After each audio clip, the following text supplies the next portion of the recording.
Alright, let's leave it at that. I think I've got the basics here for an astrodoodle for tonight. Let's have a look, see what's going on. Looks like a couple folks are here. Excellent. I see you. Necessary Truth, good evening to you too. And Love Triber, good evening to you too. Yes, I got your text. Thank you very much.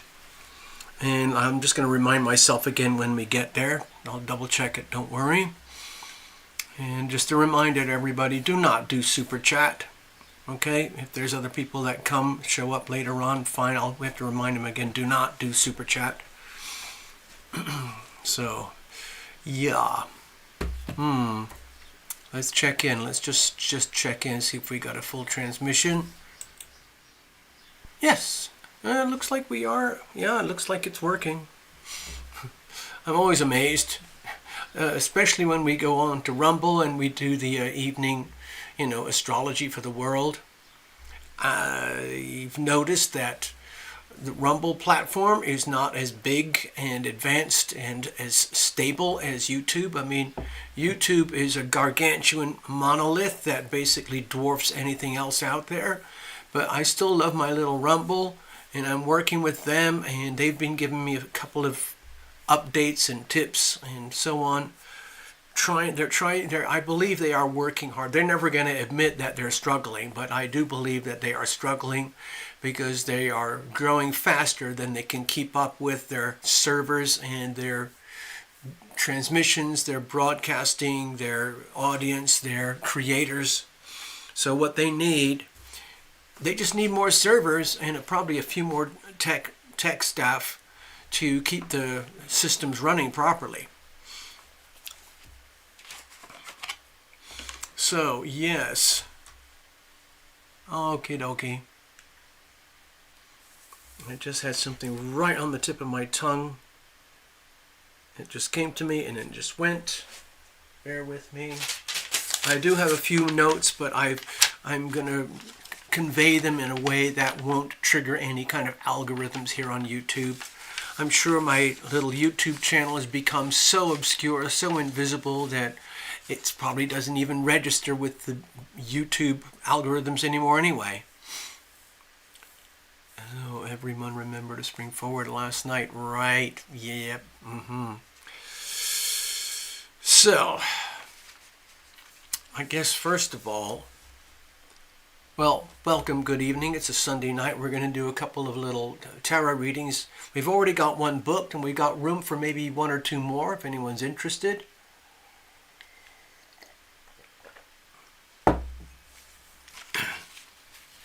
So, with YouTube, it's more capable and has more horsepower, and so right now it's probably sending out a few notifications because I go live and the notifications are working, but it's on a very, very slender algorithm. So a few people might get some notifications, and I'd just like to hang out for a little bit until we see if a few more folks arrive, okay? Tonight is the 9th, and we kind of have to get a bit of a heads up here because we're heading into some pretty turbulent conditions here with the astrology. And maybe you, if you were hanging out on my show on Rumble, you would have an idea already. But if not, I'm just going to go over a few things with the chart anyway, just to keep people, appraised, all right?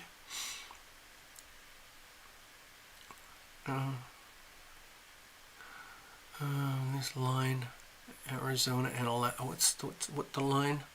Karen Clark. Oh my gosh. A long time. Shall I tell you something, Karen? I've been daydreaming and actually nighttime dreaming about New Zealand a lot over the last 10 days or so. I blame it on the retrogrades. It's bringing me back. And maybe I'm just getting very, very sentimental for beautiful, wonderful New Zealand. I know New Zealand has its problems too. I'm very aware of that. And I catch bits of news now and again. I'm very aware that the Chinese are doing their huge loop all around Australia, going through the Tasman Sea and basically pissing everybody off in Australia and New Zealand. And it's understandable. You're very, very, very lucky, dear New Zealand. You are protected by the oceans, and you're very fierce warriors in your own way when you need to be. And I know you don't like war, but you do what has to be done when you have to do it.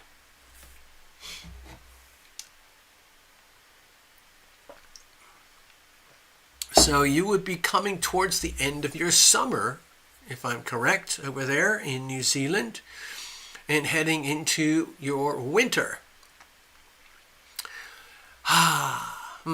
Over here we're heading into our summer. So right now it's fairly balmy. I'm very sensitive to the heat. I'm okay up to, I'm using Fahrenheit degrees because I forgot centigrade now. But I'm okay up to, let's say, 75. When it gets to 80, I start to get fragile. 85, not good. 90, I have to be very, very careful. And of course, that's just springtime over here, because when you get into summer over here, you're getting into like the 110, 115, 120, and that's normal. That's just normal, give or take a few degrees. A couple of years ago, it went up to 126, and I was in a car in North Las Vegas, just crossing the city, and the temperature, this car had a thermometer for exterior temperature. It said 126. Now, I think that's close to 50 degrees Celsius, if anyone's interested. Yeah. It's very hot over there. Well, I remember, Karen, I've been there 3 times, and I've had, I think, one of them was a winter, one of them was a spring, and one of them was a summer. And I did it deliberately that way because I wanted to find out as much as I could about the country. And even in the hottest days of summer, I was like, this is great. It's just like when I used to live on the beach. I keep the windows open at night. It's balmy, and that's great. If I get too hot, I just throw off the covers. But, yeah. So, the thing is, Karen, you're so blessed because you have the ocean. Your beautiful island is long and skinny, and it is surrounded by clean oceans. It's probably the cleanest ocean water in the world. So, given where people live in general. Oh, you tried to find the live show last week, but you didn't find it? Oh. Where, on YouTube or Rumble? Because I'm doing both now. During the week, I'm doing Rumble because I'm doing my global astrology. And on Sunday, I'm trying to get back into the pattern of doing a regular mini tarot readings for a few people on Sunday nights, for the regulars and anybody, any of the newbies who might show up and get interested. Look who just showed up. It's Victor. I set my clocks ahead yesterday. I'll have in the future the rest of the day. Yeah, so what I noticed about New Zealand in the summertime, like if I was going up to the Coromandel or down to Raglan, and I went down into Christchurch and over onto the west side. I forgot the name of the towns, but it was on the South Island. And in the summer, it was not exactly warm. In fact, we had to dress up even in summer on the South Island. And when we got back to Christchurch, it was a bit warmer. And then when we got back up to the Waikato, up in the North Island, and I was back up to the Coromandel, it was just beautiful. Just beautiful. I mean, it's like even if you're like, Karen, you're right by the ocean, but even if you're up in the Waikato and right in the middle, like Hamilton or something, you're still only like an hour and a half from the ocean. So you're basically getting ocean air. Whether it's blowing north, south, east or west doesn't really matter. It's still ocean air. And it's very refreshing, very cleansing, very healing, and relatively very clean. So you're very, very lucky. Good evening, Victor. All right, so Victor, I don't have a lot for you tonight with big global money stuff, but I've got a few tidbits, so you might want to hang around. Oh, by the way, Victor, I talk a lot more openly and more towards the controversial end of censorship when I do my shows on Rumble. I think you did show up on a Rumble once. It's in the evenings during the week. I'm thinking of taking Saturday nights off because right now I'm basically doing 7 nights a week doing these shows, and I'm starting to feel like I want a particular night off where I can just watch a movie or do something and just take a load of aspirin and collapse onto a couch and do nothing. Yeah, you got to reset. It's like getting jet lag. When they do the clocks like this, it's like jet lag. Oh, so Karen, you were on YouTube. Okay. Well, there is a bit of a timing issue because in the last 6 months or so, last 3 or 4 months, my timing has been pretty irregular, give or take an hour for showtime, because it's just, I find it really difficult to get too precise at the moment. All right, let me go to the charts just for fun. I'm not going to do much of a deep dive analysis, but I pulled up a few notes since early this morning. It is Sunday, but for a lot of places in the world, it's already Monday and they're moving on. Let me just jump to the money stuff first so that Victor has some tidbits, and if he needs to get going quickly, he can. So regarding the money, I believe you already are very aware Trump is setting up the Bitcoin Strategic Reserve. You know about that already. And they're using whatever it is, the 200 million or 2 billion or whatever it is that was confiscated. So they're going to use that as like the seed money to get that strategic reserve started. I can't remember if it's 2 billion or 200 million. If you are aware of that, Victor, let me know. So that's very good. Also, Trump is going to be setting up a sovereign wealth fund. I'm sure, Victor, you're aware. This is very similar. There's about, I don't know, there's dozens of countries that actually do a sovereign wealth fund. Oh, I'll put it up there. Okay, so there you are. This is important stuff. This is because it's all about the big financial shifts that are coming for America and the world.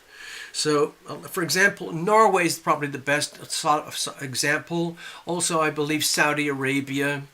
Norway is a very wealthy country with a very small population. Norway is about the size of New Zealand, and Norway has an enormous oil and gas revenues from offshore oil and gas, and they don't really need it all. I mean, the Norway is a successful, comfortable country as it is already, and it's pretty socialized, and they're okay with that. They're not trying to prove anything. They can afford to be pretty socialized. And it's sort of like a very strong community atmosphere where Norway takes care of itself. And so Norway created this sovereign wealth fund years ago when they realized, my God, we've got so much oil and gas money. So they just started stacking it up in a separate fund that is separate from, running the rest of the government. And it's worth, I don't know if it's in the trillions or at least the hundreds of billions. It's enormous. And they don't just sit there and let it earn interest. They actively invest with their sovereign wealth fund. So it is an actively managed fund, and a good chunk of it is invested into United States of America. Isn't that a good validation about America? It's the same story with Saudi Arabia, I believe, and perhaps Kuwait, Qatar, United Arab Emirates, some of the big Arab oil nations. I believe they have their sovereign wealth funds, but they operate their countries in a very different way. I don't know how they manage their investments. But anyway, to me, this is very good news for America. Very good news for America. And of course, with Doge, Elon, and so on, they are just scraping the surface of all the fraud, waste, and abuse, and crime, and money laundering inside the existing United States federal government. It's fully exposed, and because it is so exposed, the federal government, deep state, especially the preponderance, so there's plenty of Republicans that have got their hands dirty, but it's almost all Democrats and associates of Democrats and friends and family of Democrats that are receiving a lot of this fraudulent money. So that's all going to be cleaned up. But it is an astronomical problem. It's an astronomical amount of money. It's an astronomical problem. It's in the trillions. And Elon is going to clean it up. He's only just started. By the way, I just found something here, Victor. This might sound interesting for you. I'll just show you, see if I can find it. Hold on. Since we're talking about money, I just want to do this fairly briefly here. I should have made this on my notes.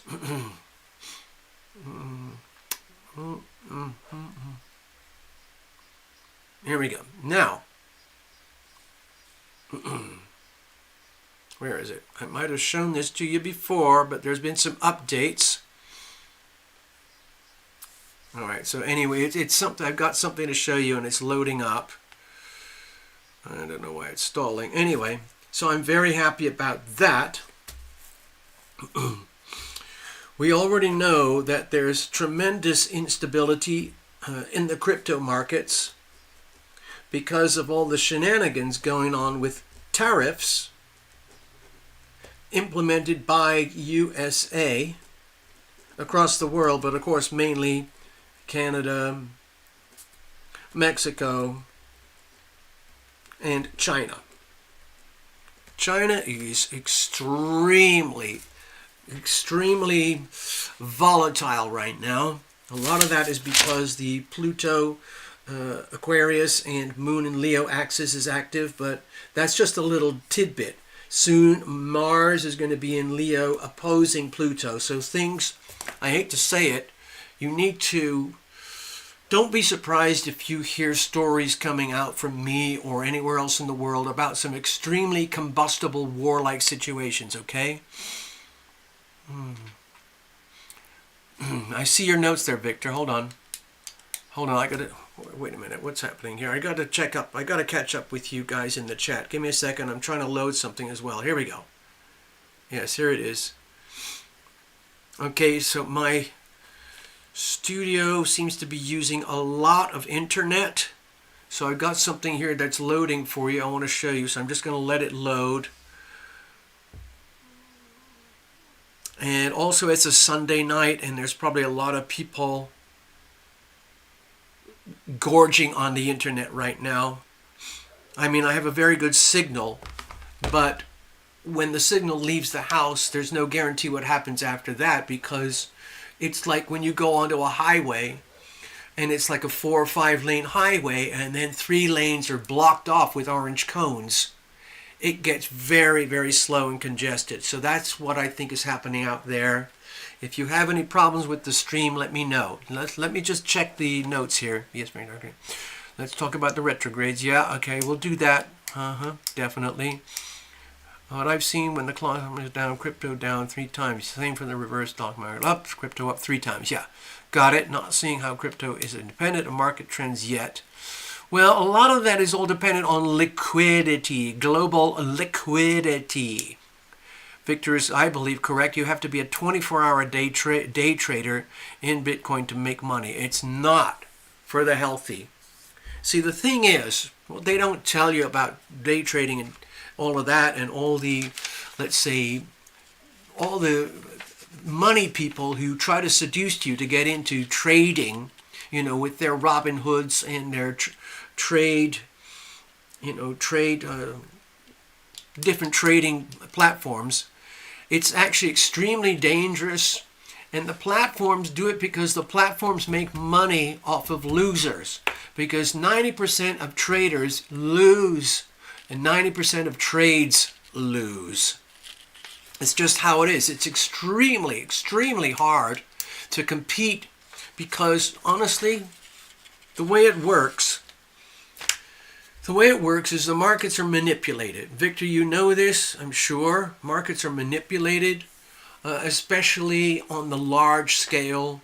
You can track it all back to BlackRock, Vanguard, State Street, Blackstone, Fidelity, JP Morgan, Chase, Goldman Sachs, all the big banks and traders and the equivalents in other countries. They are all playing with, like a casino, with enormous stacks.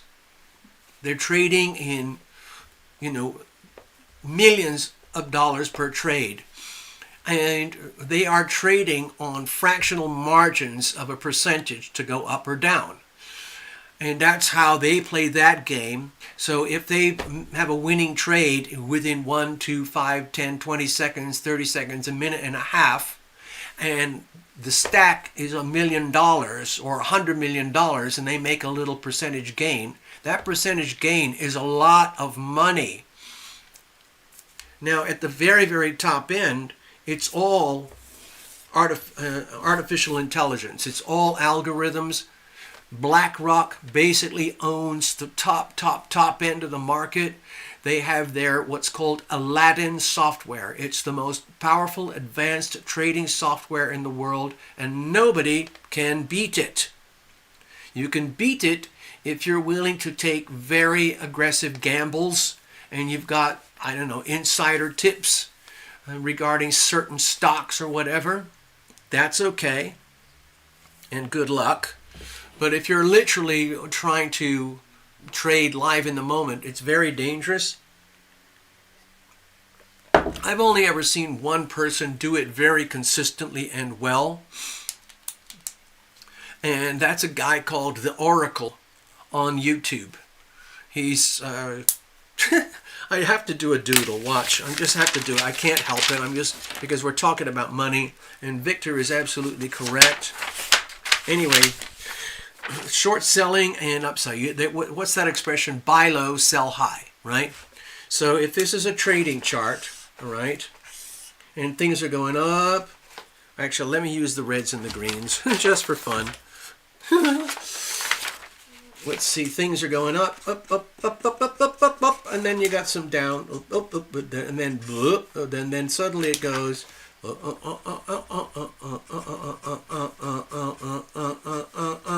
and then like that, and then another So that's like an example, all right? You've all seen these things on commercials on YouTube for get into your Robinhood now and make millions and so on. So some people feel like, oh, if I buy here, I know it's going to go to here. So you buy low and you sell high. Then that's great if you can do that. That's fantastic if you can do it. There's the guy called the Oracle, and he can do this, but where he makes his real money is here, because he's very, very seasoned at knowing the patterns, and he has multiple windows open simultaneously where he doesn't use algorithms, he doesn't care what the price is, he just watches patterns, okay? And what he loves to do and where he makes his money is where he comes in at one of these moments here where it looks like it's going to go up and up and up. But from his experience, he knows it's going to do this. And then it goes, poof, okay? So he short sells. He loves to short sell. And he usually makes out like a bandit. And you can watch it. It's absolutely terrifying to watch, but that's what he does live. And then he'll wait to the bottom and then he'll cash out. And when you short sell, you buy high and you agree to buy back again at the lower price when you reach bottom. So it's like an upside down trade. But the beauty is, like, let's say you bought 100 at blah blah and then it crashes. You're selling it up here at 100. And then it crashes, you buy it back here at an extreme discount. So you've basically made a profit. So this actually turns into profits for you. So anyway, I don't watch him anymore. After a while, I thought, I can't handle this. It's too scary for me. I'll never do it. I don't want to do it. It's like people who skydive off of, skyscrapers. I'm just not going to do it, okay? It's the same thing with Bitcoin. Bitcoin does this, then this, then this, and this. It's much more extreme. This happens whether you're with the Dow Jones Index, the NASDAQ, the S&P 500, whatever it is, whether you're with Fidelity, Vanguard, your 401ks, they're all playing this game so that this is optimized. And over the long term, if you watch very, very, very carefully, you will notice a pattern that looks very much like this. Now, I'm simplifying, of course, but I love Mark Moss because he's so good at this stuff. So we're tracking M2 liquidity, and it looks kind of like this. over the years. Over the years, oh yeah. Okay, so there's the M2 liquidity, gross liquidity. In other words, the money supply. And guess what? Guess what happens with the index funds? Like, okay, S&P, Dow, NASDAQ, and so on. Those are all index funds. And guess what happens with those funds? You know, let me use a different color. Is this green? No, I want the green. Where's the, I got the tips messed up. I want green. Watch this. So, Victor, you're probably aware of this, but it is fun to be aware. It's called options, yeah. I'm not an expert in any of this. I just like to follow it. So there's the S&P down. This is what happens with your index fund.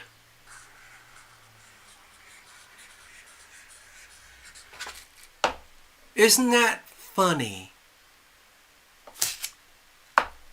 That is your Warren Buffett play. That's what Warren Buffett does. So you buy here and you just sit and wait for years and years and years and years. And every now and again a big crash. Another crash, another crash. But eventually, because guess what? The Federal Reserve and the United States Treasury, they just love to print money. M2. Bigger, bigger, bigger, bigger, bigger, bigger, bigger, bigger, bigger, bigger, bigger, bigger, bigger. The thing is, they've taken it to the limit. So this point here, actually, I'm really glad we talked about this tonight. We're reaching an extremely dangerous point right now because this represents decades, okay? Decades of time. And this is money, of course. So we are at an extremely, let's say, precarious moment here because in 2025, we're going to go through massive convulsions, okay? So let's just mark that. 2025, right here. Because, oh wow, Victor. I'm so glad you arrived and I got a chance to do this stuff. Because, looky here. Uranus is at what, 23, 24 degrees right now? But later this year, Uranus is in Taurus and it's going to reach the critical degree right here. And when that happens, especially when it is opposed by any planet over here, there's going to be extreme financial chaos in the global markets. Okay, right here. That's later in the year. So you might want to plan for that because there's going to be people who are going to have some massive wins, but a lot of people are going to get sideswiped and destroyed.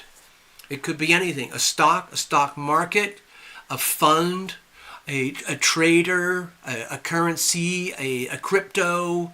It could be the Fed, literally the Federal Reserve Bank. Anything. It's just going to be financial mayhem. And then when Uranus moves into Gemini, we go into a whole new paradigm where the global financial system realizes it has to reformat itself.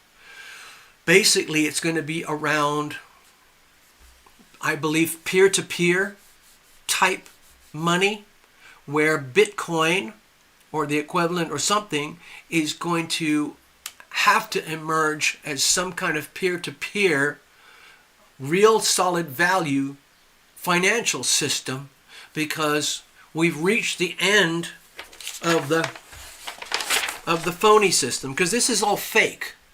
All of this is fake. All the value that has piled up in the S&P, the Dow, and the NASDAQ is directly correlated almost wholly to the amount of money pumped into the economy, the M2 supply. And it took a long time for Warren Buffett to figure that out. And actually his old partner, what what's his name? Warren's old partner? Warned him. He said, Warren, you might as well, you're a fantastic investor, a fantastic value investor. You know how to find a really good company and then you buy and hold. And that's great. You had your Apple, you had your Coca-Cola, you had your Bank of America. But that model doesn't work anymore. What really counts now is index investing, because the indexes are pumped by this thing. So it's sort of lazy. It's not the greatest, it's not the worst, but it's very, very safe. And of course, the average person is not supposed to know this stuff. We're supposed to believe that, oh, this company is amazing, that company is amazing. It hardly matters at this point. There's a lot of zombie companies that are not amazing, but somehow it goes up. Yeah. So we're reaching this point of critical mass here in terms of time. And nobody knows exactly what's going to happen because we've never been here before.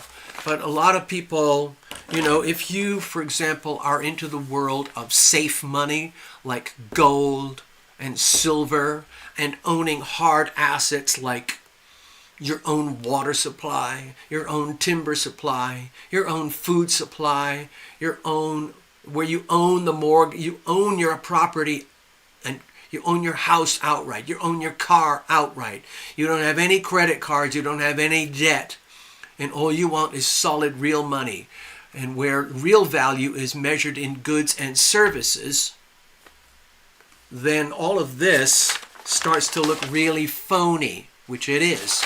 And so there's going to be a reckoning. And once Uranus gets into Gemini, it's going to truly, truly accelerate the stuff that we're talking about here. Cryptos, and bringing more and more legitimacy to cryptos and to cryptocurrency. The whole idea is to be secret, where people can retain and own their sovereign wealth without even having to have a bank. We're not fully there yet. For example, if you want to get into Bitcoin, typically you have to have a bank account which you connect up to something like an exchange like Coinbase. Then you can buy into Bitcoin and then you're good. And Bitcoin is all transparent, but only the address is visible and who knows who the address belongs to.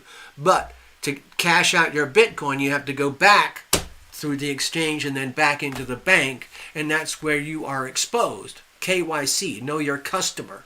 So eventually, there are plenty of crypto crooks out there, but for the average person, there's no secrecy, there's no privacy in cryptos. They can, let's say, the authorities, they can find you and get you if they really, really have to. But eventually, I believe there's going to be a system where cryptos are going to be peer-to-peer currencies themselves, where you don't have to have the system that exists right now. So that's history. That's going to unfold over the next 5 years. All seeded here in America by Trump. Anyway, enough about that. I hope that helped you, Victor. Now let's see if I can find that thing I wanted to show you. It should have loaded by now. Okay, let me find it. Here we go. Okay, so some of you have seen this already. This is the U.S. debt clock. Okay, right? This is famous. Now watch this. You remember recently that Doge had its own little window on the debt clock? Well, a couple of days ago, Doge added another window. Well, the U.S. debt clock decided, let's do this just for fun. They have a new window, and it's called the savings per taxpayer window. $1,624.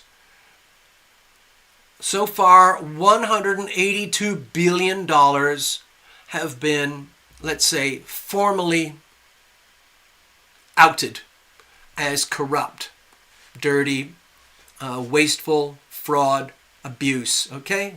So this is just a tiny, tiny drop, a tiny drop compared to this 36 trillion. Obviously, this is very hard to pay back, if ever. So this is just a tiny blip. But it's something. It's basically reversing this. It'll be a long time before this actually starts to be reversed, because we're still dealing with the budget for the next few months over in Washington. But anyway. All right. Gosh, I didn't mean... I didn't... Anyway, thank you. I hope you got some strings and things. Hello.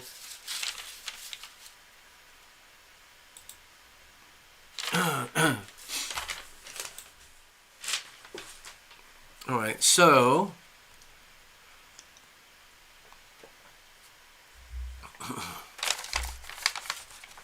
just a bunch of tidbits that I think are very, very important. I'm going to go out there first and then come back, okay?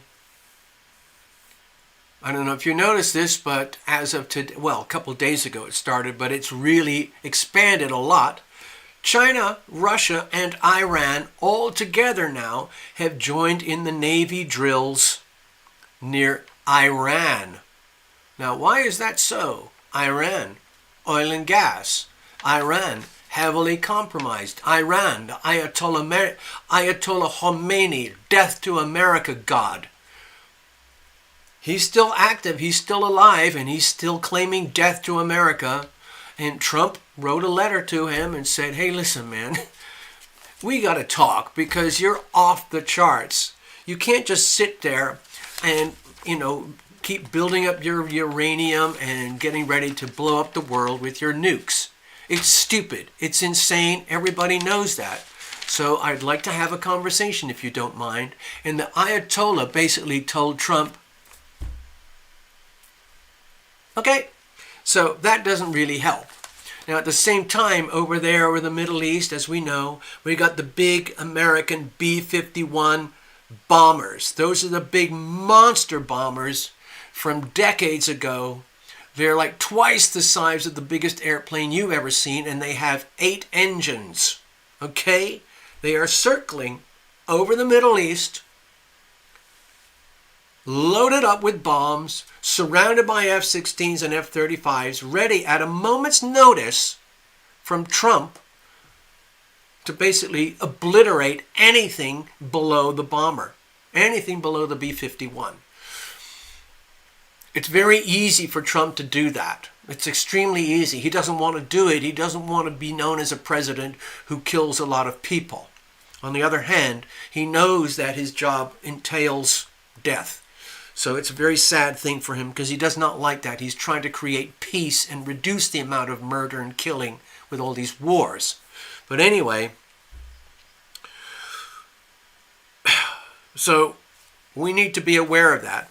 Iran is obviously trying to protect its very fragile oil and gas situation. How do they make money? By moving oil and gas out of Iran. It's a shipping lane, around the Red Sea and the Suez Canal and all that. It's extremely dangerous for everybody. Same thing going on in the Middle East. Just nudge it for a little bit farther with with Israel and Palestine, Gaza, and all of that. It's extremely unstable right now, and the same bomber, well, there's multiple bombers that are circulating over the Middle East. All they're doing is loops. It's very easy for them to cover Syria, Iran, Lebanon, Egypt, anywhere in the Middle East, just like that.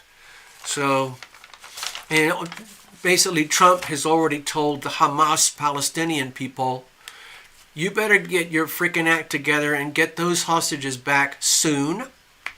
Israel is granted another 6 weeks, but if you don't sort that out, I'm going to press the button. I hate to do it, but I'm going to press the button. So there you go. There's some good news in the Antarctic, very near to Karen Clark. Apparently the ozone hole is starting to heal very noticeably. And that's because of years and years and years of reduction of CFCs, chlorofluorocarbons. I believe that's the accelerant inside spray cans, like spray paint and stuff. They changed to other propellants. And so it's helping the ozone hole. So that's very good for the world, but especially the Antarctic and New Zealand and Australia and Argentina. It's weird over in Syria. Okay, going back to the Middle East for a moment. As you know, there was a massive revolution over there. Bashar al-Assad, he was just booted out. He was either, we're going to kill you or you leave. So he left. And now you would think, well, okay, we've recovered our country. Long live the revolution. It's absolute blood, chaos, death, mayhem in Syria. So what does that tell you? So much for the revolution. Here's a weird thing. You've probably heard about this as well.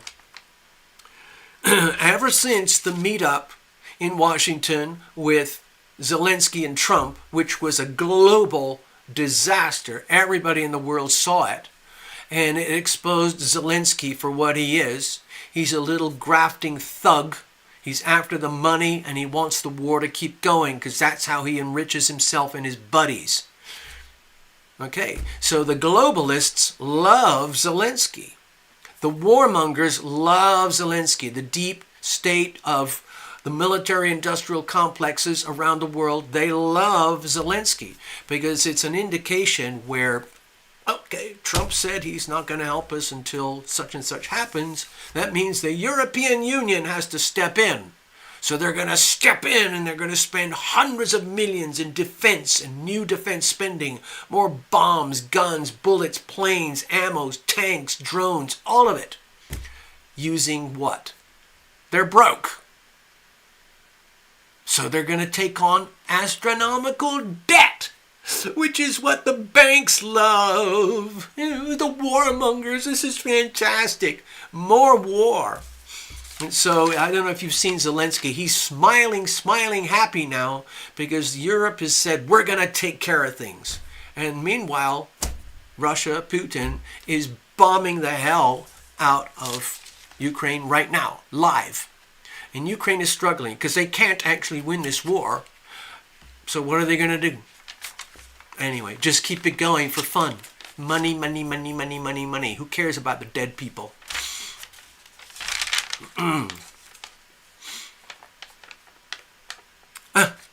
Of course, the other thing is that with the whole European surge in support for Zelensky, they're also surging in support for Palestine and the terrorists and Hamas.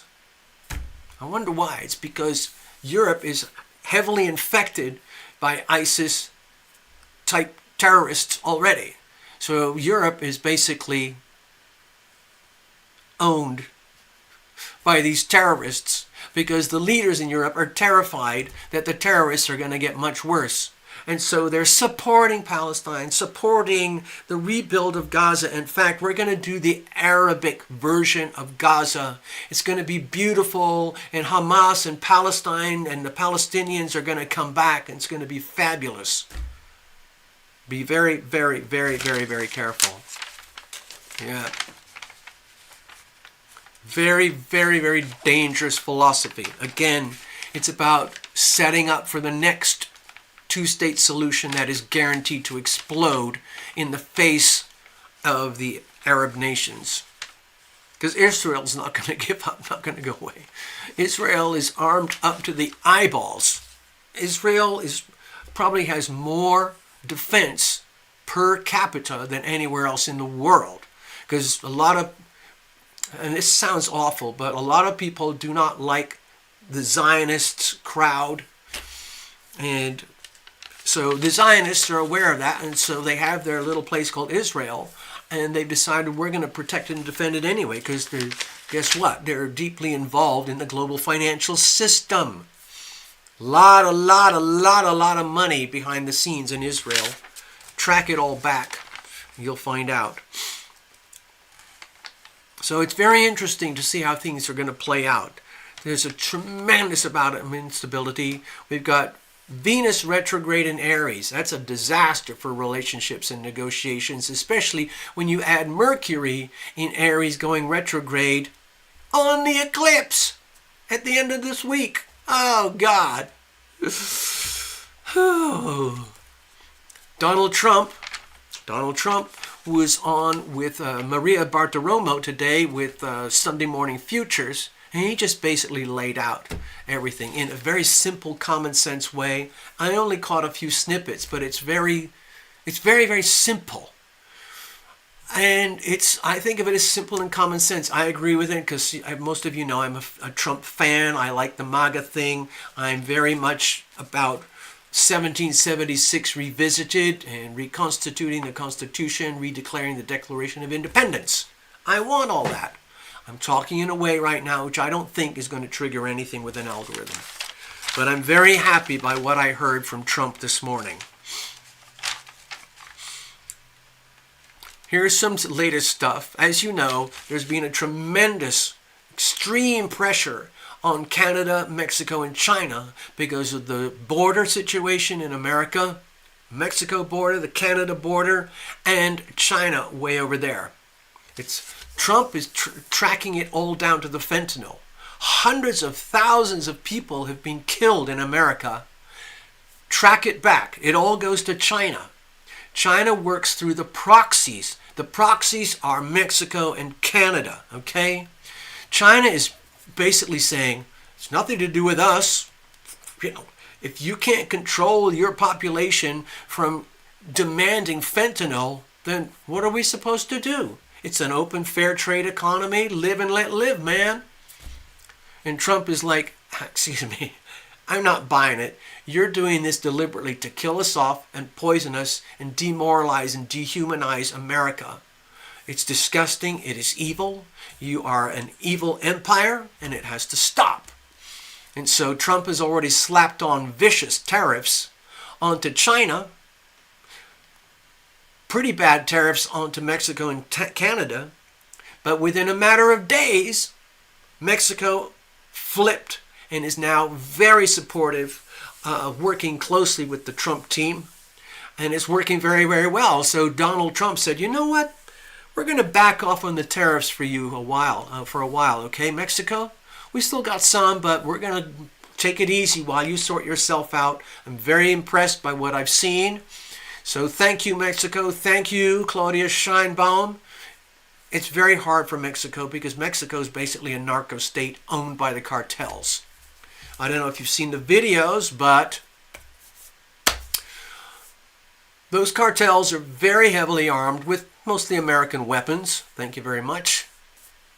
You have to follow the trail of corruption and black market. Goes through Ukraine, Zelensky, and ends up in Mexico. Follow the money.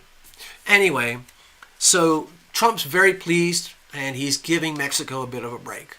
On the other hand, Justin Trudeau has just made an idiot out of himself, trying to exploit the situation to make it look like he is the savior for Canada, and we're not going to buckle under to the American tariffs. We're going to reciprocate with more tariffs back on you. And that's backfired very, very, very badly on Trudeau, even though Trudeau was crying his eyes out on camera, basically saying, I'm the only salvation for Canada at this point. You have to re-elect me. Well, guess what? The Canadian people went. So the new guy is going to be coming in very soon, and that's a guy called Mark Carney. So we'll see what happens. But Trudeau is history. Well, it's going to take a while, but Trudeau is now out.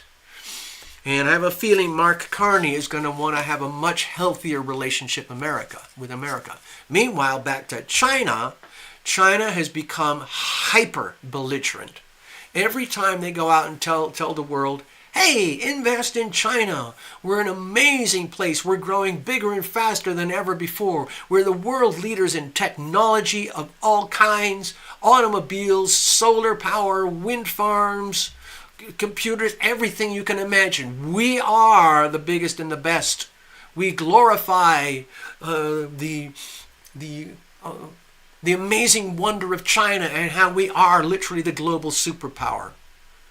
It's all BS propaganda. If you look at the numbers, it's BS. China is in a state of desperation. Their economy is imploding one day at a time. So Xi Jinping realizes he's running out of time. How is he going to prove himself to be the biggest, most important person on earth if he runs out of money to run his military? The economy itself is totally degraded. The slave camp is not even operational. About 800 million people are basically broke, penniless, heading towards famine and starvation, homelessness. The whole economy is based on theft, scam, fraud, betrayal, blackmail, disappearing. You can't run it forever like that. Anyway, they're tapped out and it's falling apart. So Mr. Ping becomes more and more belligerent. That's why he's doing all those military operations, why he's still got diesel oil and ships that are still running. But America, we track all of it.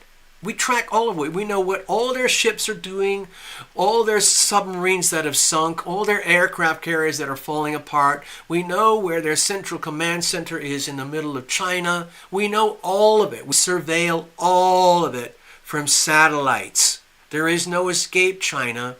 So China is threatening Japan. He's now threatening Japan. It's insane. Okay? China is already threatening Taiwan, and Taiwan is basically saying, listen, this is going on and on. We are so sick of your endless perpetual baiting. More and more military operations. And that's the point. China is trying to get the operations to a point where nobody cares anymore. It's just China being belligerent. And then the Taiwanese people lose their vigilance. And then when they lose their vigilance, one of those operations goes hot. Then they launch the landing craft and they take Taiwan. I think it's insanity personally, because within minutes of launching a formal attack on Taiwan, the whole of the Asia Pacific friendly crowd with America are going to be right there. It's not going to be pretty. So, but again, I don't think Xi Jinping has an option. He's absolutely delusional, schizophrenic narcissist, and there's nothing to stop him. The only way he can prove himself is to eventually go to a hot war. That's what I believe. So, I hate to say it, but I'm looking at Mars opposing Pluto. I think it's the end of April. Just after we come out of the retrogrades for Mercury and Venus, I think it's going to be a very dangerous, hyper volatile, deadly time on the 2025 calendar. Just a heads up. Okay?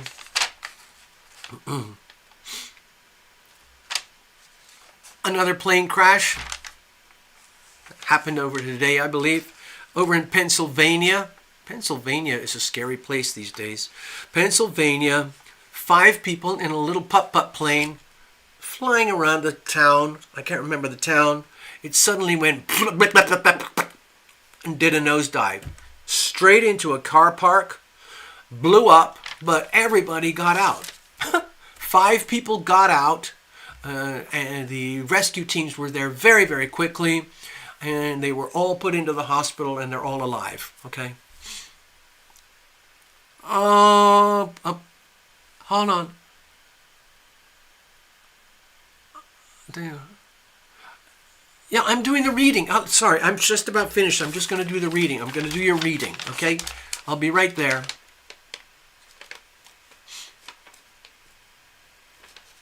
Oh, the new guy? Okay, we'll see, okay?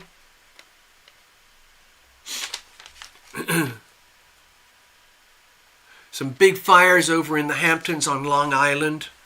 So many fires over in the Carolinas and everywhere. It's ridiculous. I think it's all sabotage personally. I think there's a lot of very nasty people operating inside America, acting as saboteurs, doing anything to destroy American confidence, destroy the hope of American people, preying on innocent people. good old-fashioned arson and weather manipulation, just like what happened in the Palisades. All right, let's get on with it. Sorry, give me a moment here. I got to wrap up. I'm going to put this aside. We talked about money.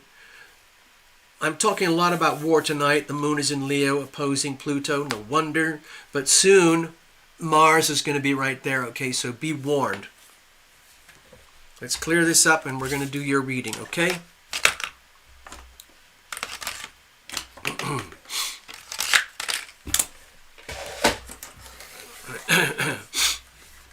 I've got to put this over here.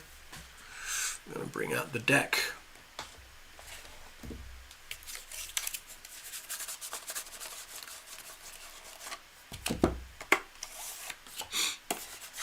Yeah, so by the way, regarding the eclipses, starting, I think, hopefully, God willing, tomorrow night, Monday night, all through this week, we're going to get a little bit of advance guidance on the eclipses. Just, randomly throw out ideas of what's happening or what are the potential things going on. So that's going to be in discussion during this week because we're heading towards the eclipse. Let me just show you briefly so that you understand. Here we are today, okay? It's the 9th. We're only days away from the eclipse. And the eclipse happens to happen when Mercury's flipping retrograde in Aries. It's not going to be pretty. At the same time, Neptune is going to be at the absolute crisis point, the degrees of desperation right here. So, God, I don't know what to say. I'm going to be obviously an observer. I'm not going to try and predict the future. Yes, Mars will be direct, so that makes life a little easier to understand. Pluto will be direct and Mars will be direct. Without any kind of healthy, let's say, awareness of what's going on, the Mars-Pluto opposition is probably the most vicious opposition that you can have. It's very much an indicator of war, violent war. So it's good to be prepared in advance, especially if you're in a war zone. You might want to get extra prepared. There's going to be things are probably going to become extremely combustible, volatile, hot, whatever you want to call it, dangerous. Karen booked as well? Oh, I didn't see that. I'm sorry. Oh, well, Karen, we're going to do necessary right now because it's late at night for her already, and the clock's changed here, so it's even later. So we're going to do her reading right now. Let me just double check the text. Something that, give me a few moments here. I want to double check things so I know roughly what we're doing.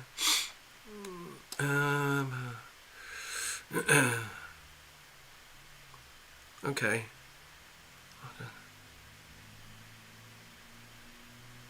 Spring solace ahead. Okay, the spring solace. That's solstice. The spring solstice. That's when it's the same 12 hours of day, 12 hours of night. I don't know the date for that. However, someone else needs a read, really needs one. No, we're going to do it. We're going to do that. Let's advice for later in 2025, particularly around the solstice. Okay. Does anybody know the date of the solstice? Is it, oh gosh.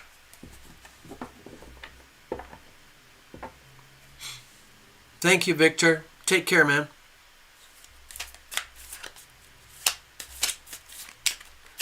All right, so.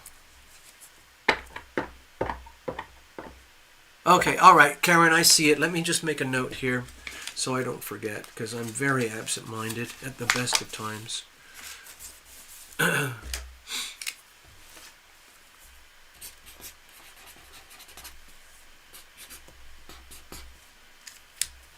Okay, we got that. All right, Karen? You got yours.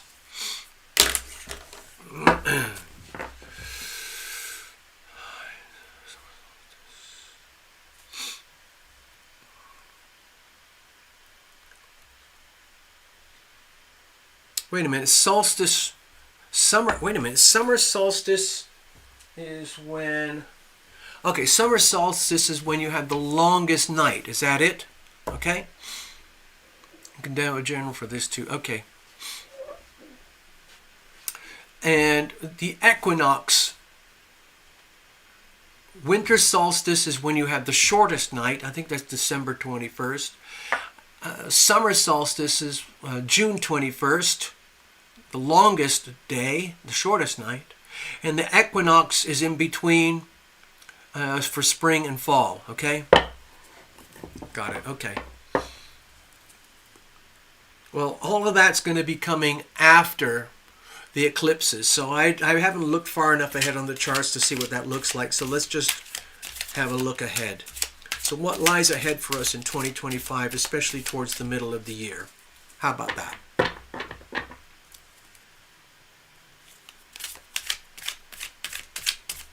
Cards were already shuffled in advance of the show, but I like to go live just so people are a witness, okay?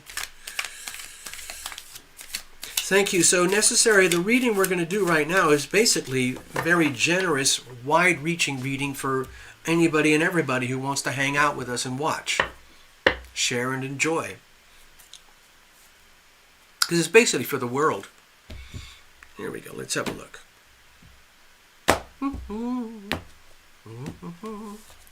Okay, here's the situation. What does it look like?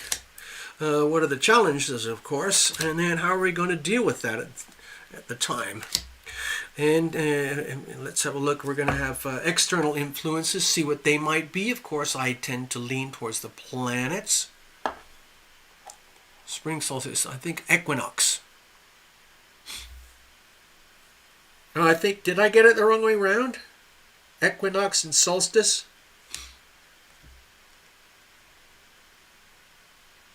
Okay, so I know so I'm getting confused because spring would be an equinox. Fall would be an equinox. That's the in-between point where you get a 12-hour day, 12-hour night. The summer solstice is the very short night and the very long day. The winter solstice is the very long night and the very short day. Especially if you're way up in the Arctic or the Antarctic. Anyway, we'll do this for spring, okay? This is for the spring. Let's call it the equinox, okay? Let's have a look. What are the influences externally? We have Queen of Pentacles. Okay. Well, my feeling is that everyone here who watches this has some degree of awareness of money, and it isn't just what exists in your wallet in terms of those little bits of paper. At the very, very bedrock of money, it's a measure of value for what? Essentially for goods and services. For what is it that you provide to the community in terms of goods and services or services? Are you a very good accountant and a bookkeeper? Can you help people in your community? They will reward you with something of value. Are you a local farmer? Do you run a farmer's market? Do you provide eggs, vegetables, fruits, chicken, turkey? If it's good and the community loves it, they will reward you with something of value.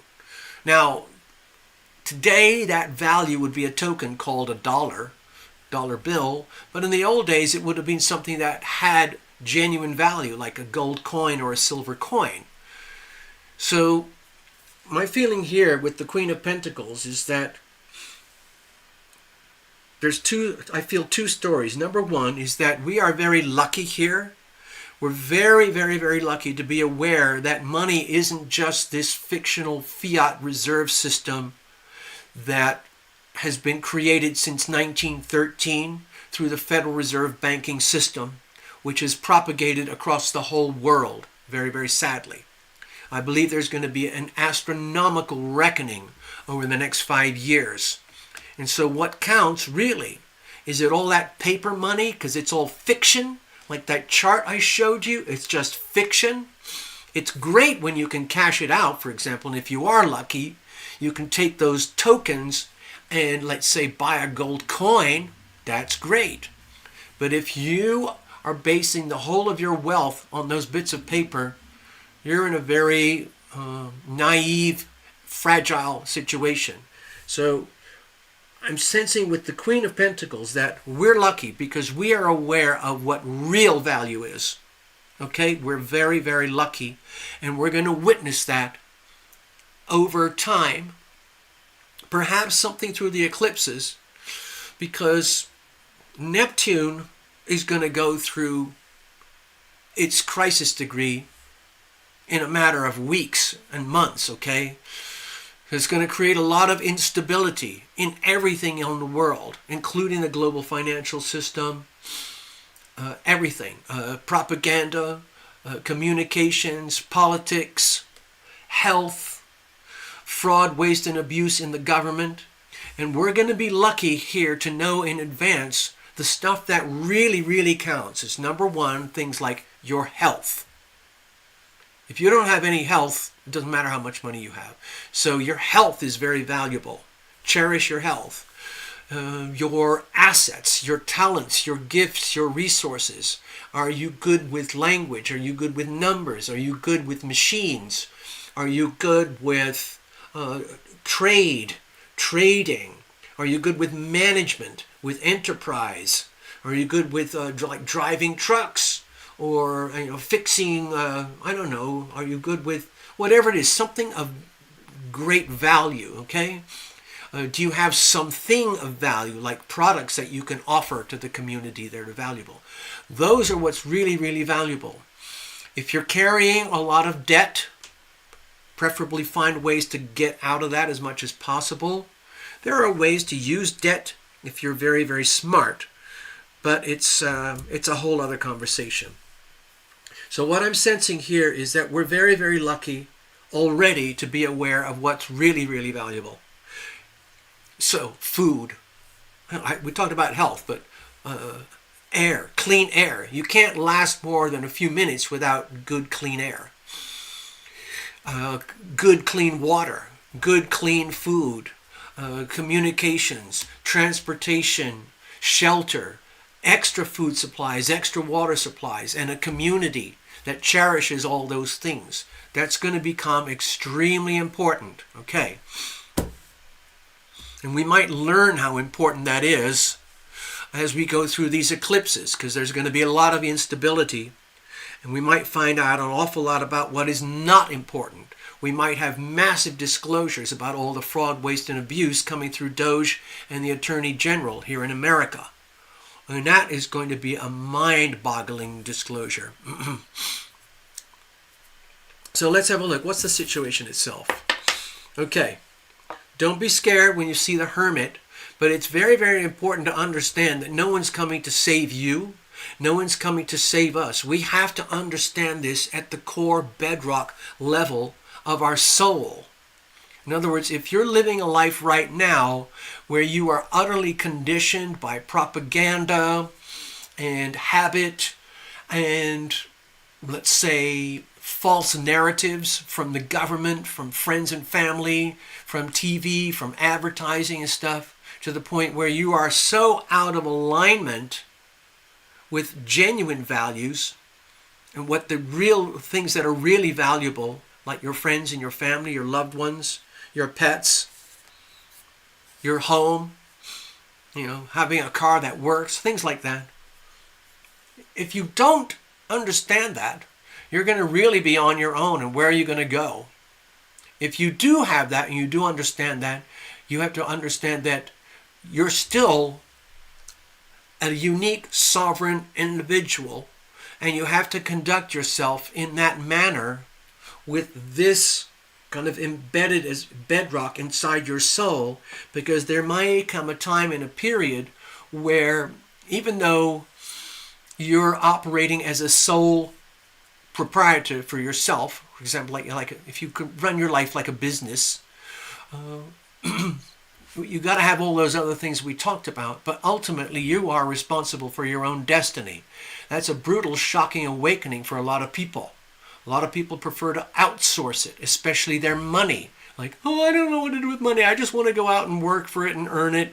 And then I'm going to spend it. I know I have to have food and gasoline and rent and whatever. And then anything else, I don't know what to do. I'm just going to do what they tell me to do on TV. I'm just going to invest in this or invest in that. And then, oh, it all disappears. Oh dear, oh dear, oh dear. So you would be on your own and you wouldn't have anyone else to blame except yourself. If you're on the good side of this equation here, then you can enjoy being a beacon of light, not just for yourself, but for others too, okay? Because there will be others in your community, your life, your world, who will be very, very appreciative of you, living by example as a good example of sovereign wealth, sovereign identity, okay? That's very much about the Aries energy. I know sometimes it sounds selfish, put yourself first, but if you don't take care of your health and all the things I listed, you're screwed. So you might as well do it without any shame or apologizing. Let's have a look. What are the challenges here? Money, money, money, money. So with the Ace of Pentacles, I think what we're going to discover is that traditional and simple avenues for opportunity and growth and money and finances are going to become very unstable and harder to identify, like what's real, what's not real. Is Bitcoin real? Is Bitcoin not real? How should I protect my money and my wealth? Protect your money. All of these things are things of great, great value. How are we going to protect all that when we are heading into an environment where there's a tremendous amount of instability coming our way in the global financial system and the global soul of the world? Neptune, 29.5 degrees, and later in the year, Uranus, 29.5 degrees.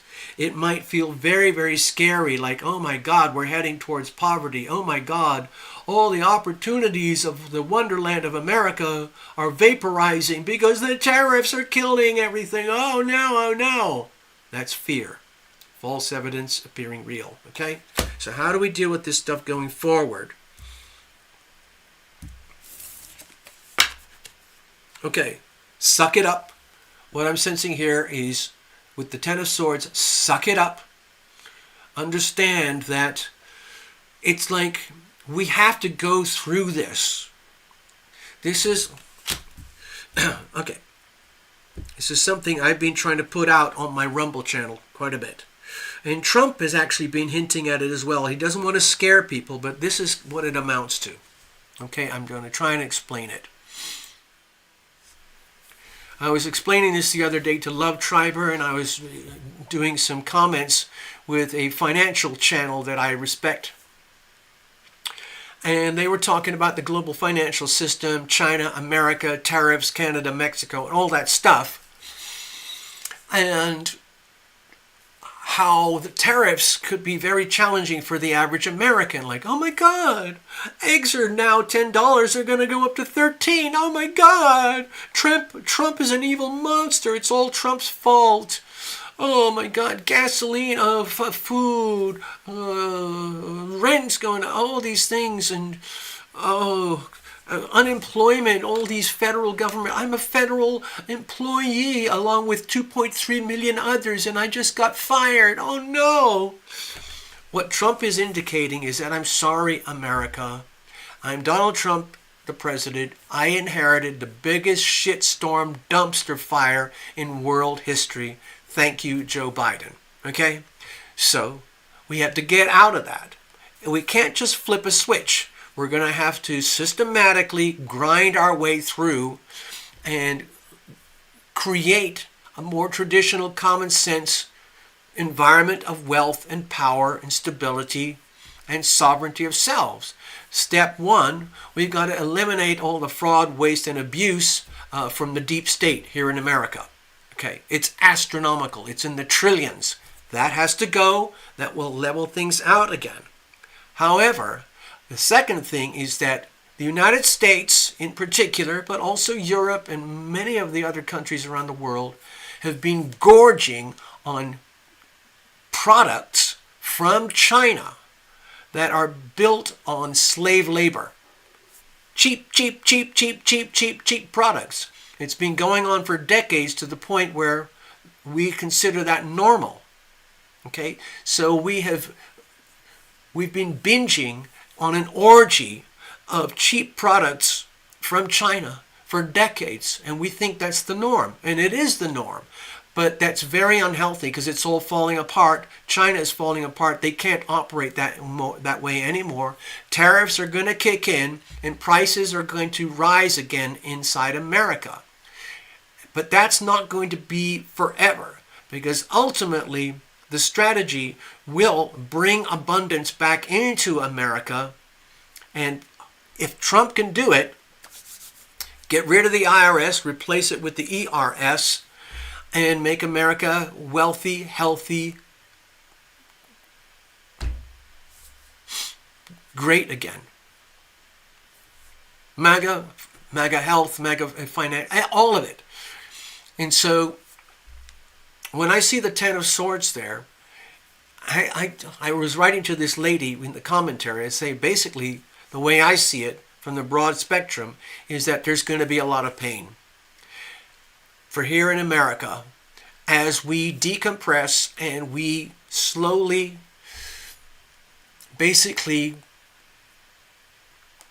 get off of the heroin, the hyper addictive heroin of cheap stuff.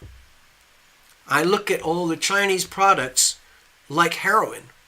We've become addicted to cheap stuff. Sneakers, clothes, computers, laptops, car parts. Millions of things have come out of China for decades. All the technology comes from America and Europe, and then they hijack it and rebrand it with, fake products. But anyway, with the Ten of Swords, what I'm sensing is that that's it. That's the limit. So you have to be prepared, everybody, that there may be some financial pain and suffering ahead for all of us, all of America, all of Americans. But once we get through that over the next few years, it'll be like a junkie who's been living on heroin for years, and they're realizing they're being told, you're not going to live much longer if you stay on this heroin any longer. So we're stopping it, we're cutting it off, we're going to do it incrementally, but you're going to feel a lot of pain as the heroin is sucked out of your body and your dosage is reduced, and you start going through very, very traumatic withdrawals. Give me my freaking heroin! That's what it's going to feel like for a lot of Americans. That's a lot of pain. I know all about that stuff. So anyway, with the Ten of Swords, that's how we're going to deal with it. Understand that we may be facing pain, a fair bit of pain, or depending who you are, where you are, a lot of pain. A lot of that is because of disconnecting from the heroin that is the cheap labor, slave labor from China. So that's how we deal with it. And we're going to feel that soon, this year. We're going to start seeing symptoms of withdrawal. Even Trump talked about it today on his meeting with Maria Bartiromo. He's basically saying America is not aware that it's been a junkie for so long. The whole of America is like a junkie. And we have to stop that and reclaim our health again. Maha, make America healthy again. Part of that is decoupling from the China slave camp. So, wait a minute. No sound? There should be sound. I've got audio here. All right. Necessary, I hope that helps you. Anybody can reinterpret this however you like, but I saw a story unfolding here on a grand scale for everybody. But for us here tonight, let's be grateful that we have each other and we understand a certain degree of what real abundance is. And hopefully you won't have to suffer too much of this. But I think this is going to affect everyone in America to some degree. Anyway, thank you very much. I'm going to play a little bit of music, and we're going to do the Karen reading for Karen Clark, okay? Let's see here. How am I going to do this? All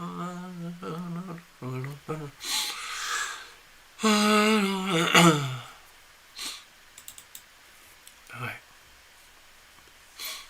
I'm going to have a sip of water. Karen, you're up.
Okay, when is the spring equinox?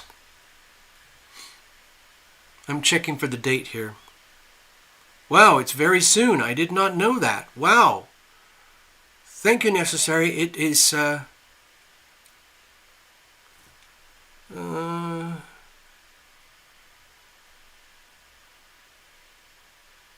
Old Farmer's Almanac. Okay, here we look. Here, I just did a little quick search. Okay, the Old Farmer's Almanac says here, the first day of spring 2025, the spring equinox, March 20th. Yes, I did not know that. There it is. Spring equinox, Thursday, 20th of March 2025. Okay, there you go. So we're very close. Let's put it on the calendar. So it's right here.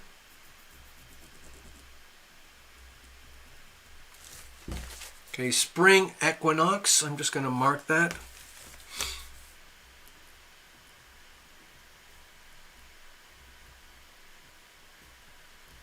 So it's falling right after the eclipse. Okay, here's the eclipse. Okay, let's go over this. Here's Venus retrograde already. It's brutal. Here's Mercury retrograde. We're feeling it already, at least I am. It's going to be really brutal when it comes to global negotiations for war and peace. That's going to go on into April. Okay, then it's all going to clear up again, and we're going to have clear skies, no retrogrades. And then a very brutal moment over here, but that's later, okay? So right now, it's the 9th, okay? We're right here. At the end of this week, we have the eclipse, okay? Sun in Pisces, Moon in Virgo. So it's going to be very, very much to do with fraud, waste and abuse, deception, lies, betrayal, being exposed on the global stage, and then what are we going to do to clean it up? So that's happening right there. The same day, Mercury goes retrograde. I should have circled that here. Right there. So things are going to get pretty turbulent. Right after that, there's the spring equinox right there, okay? Apparently, technically, 12 hours of daylight, 12 hours of night. And then over here at the end of the month, we have the new moon eclipse. That's in Aries. Aries sun, Aries moon. So that's a lot of Aries energy.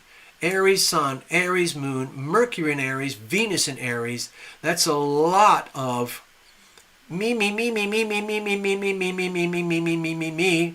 And a couple days later, Neptune goes into Aries, okay? It's just going to be very turbulent. I'm sorry, Neptune is probably not going to be very happy in Aries. We're already at the 29 degree of desperation, so this is very much about all the fraud, crime, perversion, all the pedophiles, the cannibals, the vampires at the highest levels of the deep state, the Epstein files, the Diddy files, all the criminals. Ugh. They need to be exposed. All right, let's have a look here. Bubba is in a food coma, so we're good to go. All right, so let me just check. Who's? Hey, check your device, because I'm not getting any complaints from anyone else. Oh, I wish you could hear it. Check your device. All right, Karen, you are up. Thank you, Karen. I really appreciate it.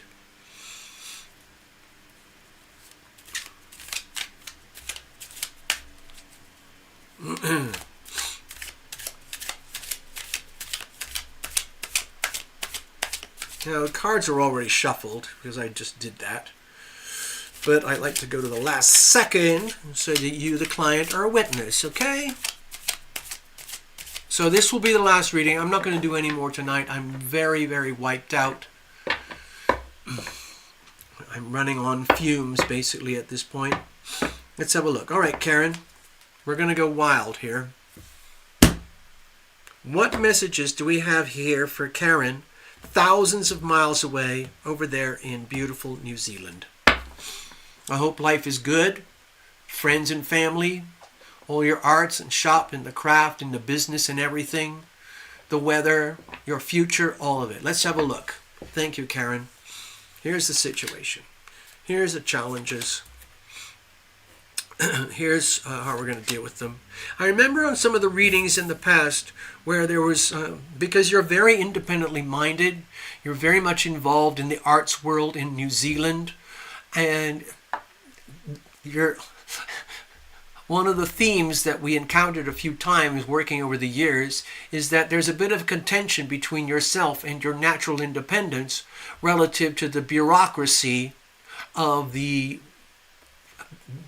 bureaucracy of the arts, let's say, official government community in New Zealand. So anyway, I don't want to tempt fate here or anything, but let's just see what shows up. Let's have a look. So we've got the Two of Wands here. Okay, this is very encouraging for me. To me, it's an indication that Karen, behind the scenes, I'm guessing probably quite quietly, but very studiously, very deliberately, very methodically, you've been charting a new course for your life and kind of reformatting, redirecting everything in such a way that's going to be better and healthier for you. Whether that's family, or business, your crafts, your skills, your society, your friends, how you conduct and run your life. I know you're a business person and you do things in a very business way, and that's very hard to do in the world of arts. But anyway, it looks like you've planted seeds because you're determined to have good things, better things happen for you in your life coming up ahead. And so this is very much about the future and what lies ahead, okay? So I'm encouraged by this.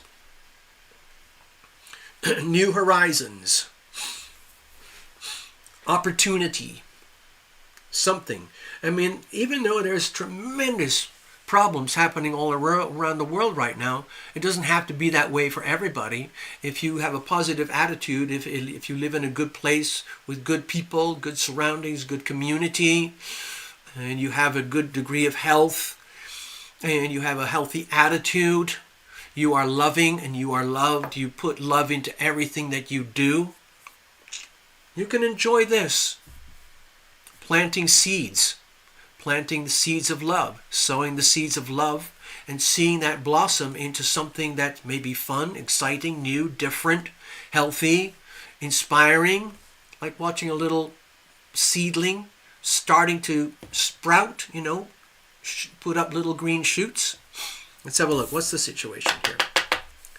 Oh boy, Page of Wands. Okay.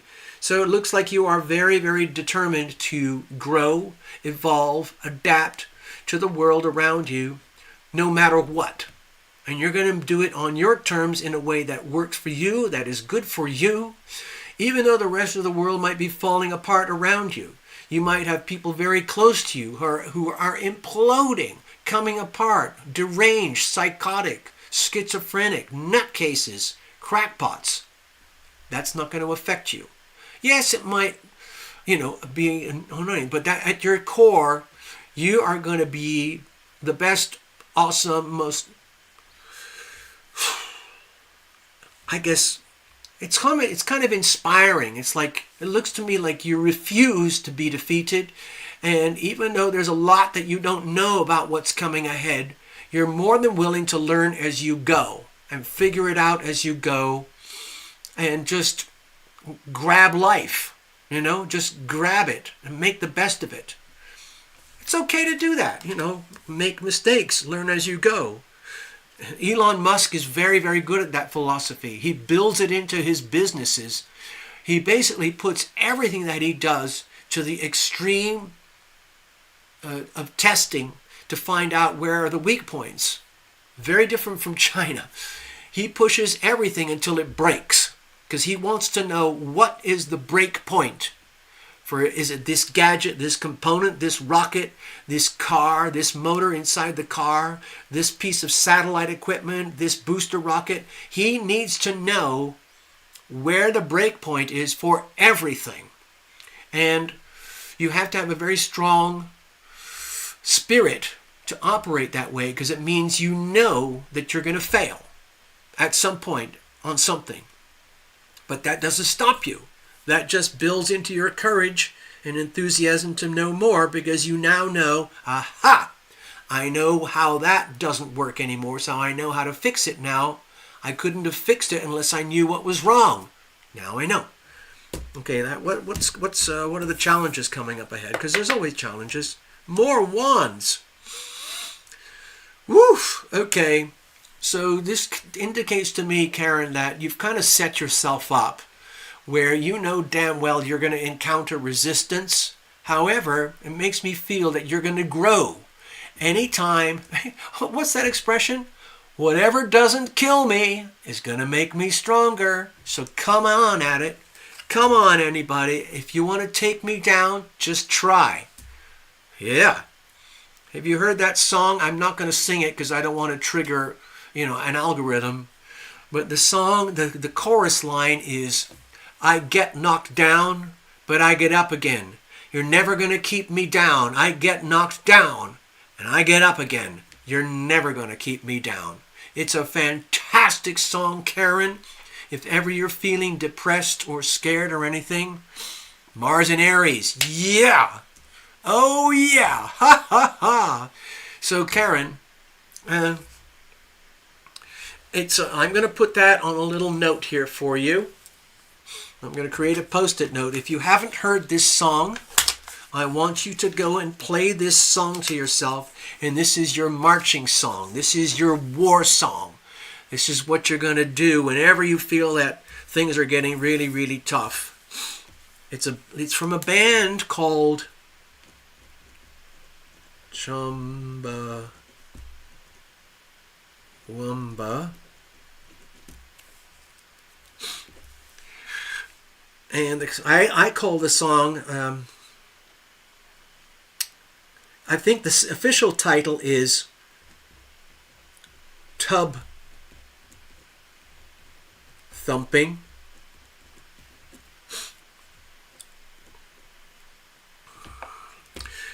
But I also call it I Get Knocked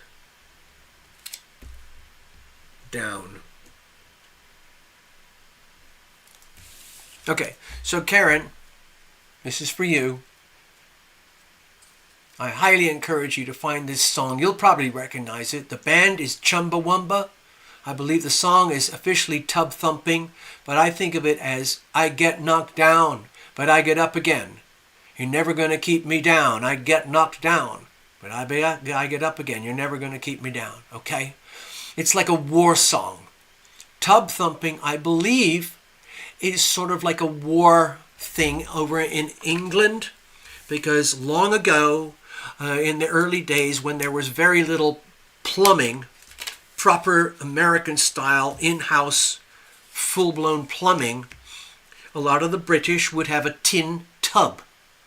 And then they would boil water and heat it up, and they would put the water in the tin tub, and everybody would bathe in the tub, and it would be messy, and that would be it, okay? And then they would dump the water into their little yard in the back.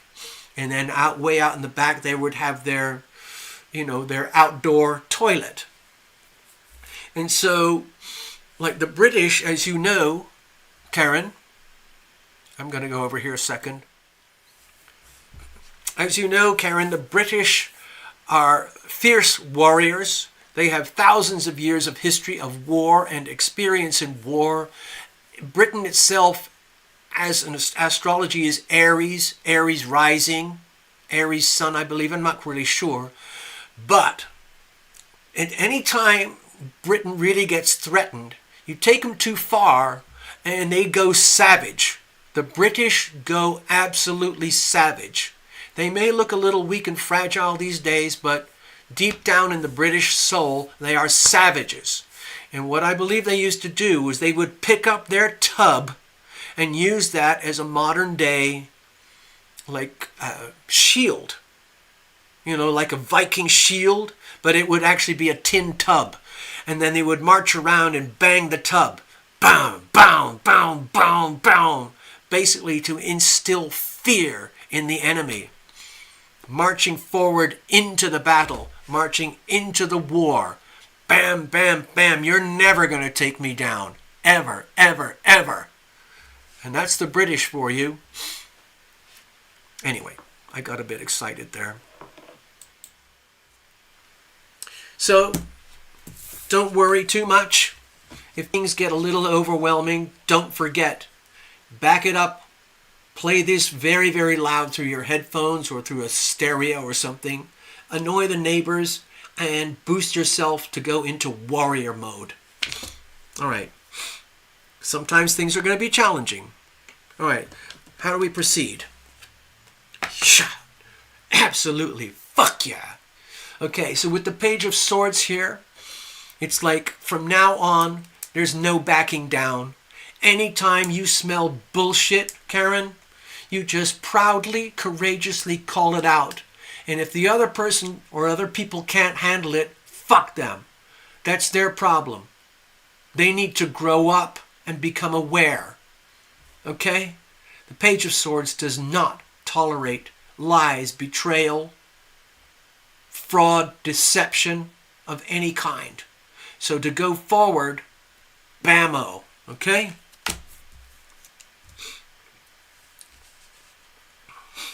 There you go. There's your mini reading. I hope it helped.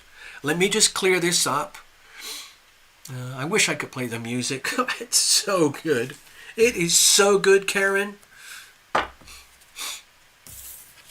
So there's your mini reading. You got the power, Karen. Oh, yeah.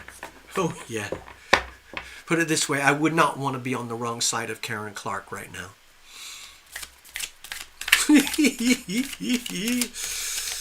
All right, we'll clean this up properly later. We're going to wrap it up and get out of here, people. It's been a pleasure.